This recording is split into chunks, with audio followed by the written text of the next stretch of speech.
Apakah aktivitas Gunung Merapi terpengaruh oleh erupsi Gunung Semeru? Hal itu dapat memicu runtuhnya kubah lava pada puncak Gunung Merapi. Untuk itu, masyarakat selalu waspada apabila curah hujan cukup tinggi. Apabila musim hujan, masyarakat perlu waspada adanya potensi aliran lahar dingin. Gunung Semeru di Jawa Timur erupsi. Status Gunung Semeru kemudian naik dari siaga ke awas. Lalu, apakah erupsi Gunung Semeru juga berdampak pada aktivitas vulkanik Gunung Merapi? Setiap gunung memiliki sistem vulkanik sendiri, sehingga tidak saling terpengaruh. Selain itu, antara Gunung Semeru dan Gunung Merapi memiliki jarak yang sangat jauh. Secara umum, Gunung Merapi saat ini masih terus mengalami erupsi efusif. Intensitasnya juga masih tinggi.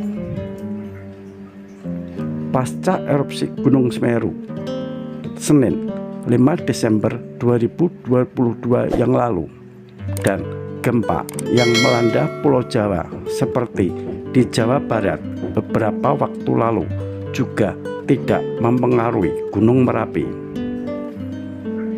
Berdasarkan data pemantauan, sejauh ini tidak ada pengaruhnya. Aktivitas kegempaan yang terjadi di Cianjur, Garut, teramati tidak terlalu berpengaruh kepada aktivitas Merapi saat ini. Masyarakat perlu waspada adanya banjir lahar hujan di sungai lantaran saat ini musim hujan. Masyarakat dihimbau untuk mewaspadai agar bahaya lahar atau banjir lahar hujan, karena awan panas yang terbentuk saat erupsi bisa runtuh saat hujan. Kubah lava yang masih aktif saat ini bisa saja terganggu, seperti akibat curah hujan yang tinggi, sehingga bisa terjadi dengan runtuhnya kubah lava. Sampai dengan saat ini, status Gunung Merapi masih pada level 3 atau siaga sejak 5 November 2020 lalu. Aktivitas vulkanik di Gunung Merapi tidak terpengaruh oleh erupsi Gunung Semeru di Lumajang, Jawa Timur.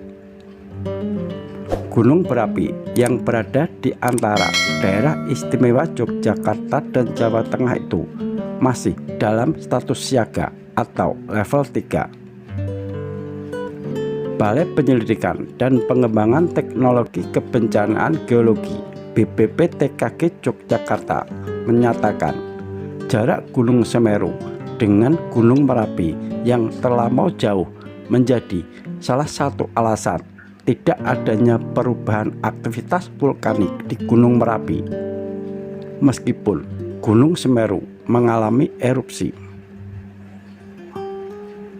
Untuk aktivitas vulkanik Gunung Merapi saat ini masih intensitasnya cukup tinggi. Gempa guguran lebih dari 50 kali per hari terpantau pada seismograf. Kemudian aktivitas internal juga masih tinggi. Kegempaan dari dalam yang masih tinggi membuat Merapi masih dengan status sekarang dan potensi bahaya masih sama. Kendati demikian, untuk volume kubah lava relatif tetap sampai dengan saat ini. Meski saat ini memasuki cuaca ekstrim dengan diikuti gempa di Cianjur dan Garut, tidak pula mempengaruhi aktivitas Gunung Merapi. Berdasarkan data pemantauan sejauh ini, tidak ada pengaruhnya. Aktivitas kegempaan yang terjadi di Cianjur, Garut tidak terlalu berpengaruh pada aktivitas Gunung Merapi saat ini. Namun, BPPTKG Yogyakarta menghimbau masyarakat mewaspadai potensi banjir lahar hujan dari Gunung Merapi. Dengan adanya musim hujan kali ini, potensi lahar dingin yang terbawa karena hujan sangat dimungkinkan. Merapi masih erupsi. Kemudian dengan musim hujan ini, masyarakat diimbau untuk mewaspadai agar bahaya lahar karena awan panas yang terbentuk saat erupsi bisa runtuh saat terjadinya hujan.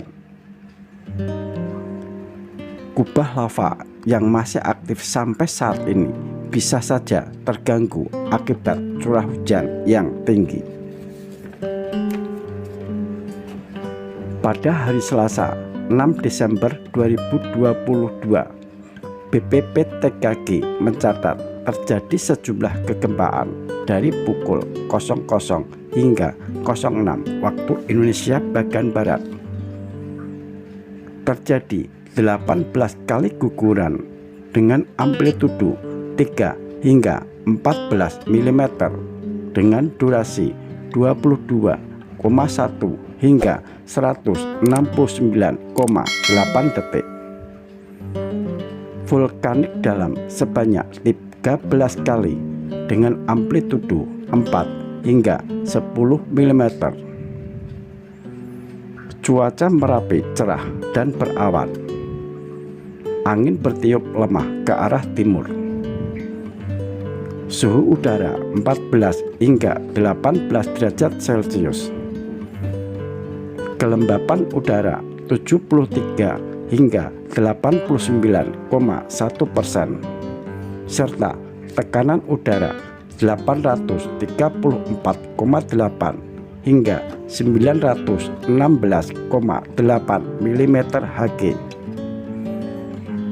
Secara visual, Gunung Merapi tampak jelas. Asap kawah bertekanan lemah teramati berwarna putih dengan intensitas sedang hingga tebal, dengan ketinggian 30 hingga 200 meter di atas puncak kawah. Status saat ini Gunung Merapi masih bersiaga atau level 2. Potensi bahaya saat ini berupa guguran lava dan awan panas pada sektor selatan barat daya meliputi Sungai Boyong sejauh maksimal 5 km, Sungai Bedok, Krasa, Bebeng sejauh maksimal 7 km. Pada sektor tenggara meliputi Sungai Woro sejauh maksimal 3 km dan Sungai Kendol 5 km.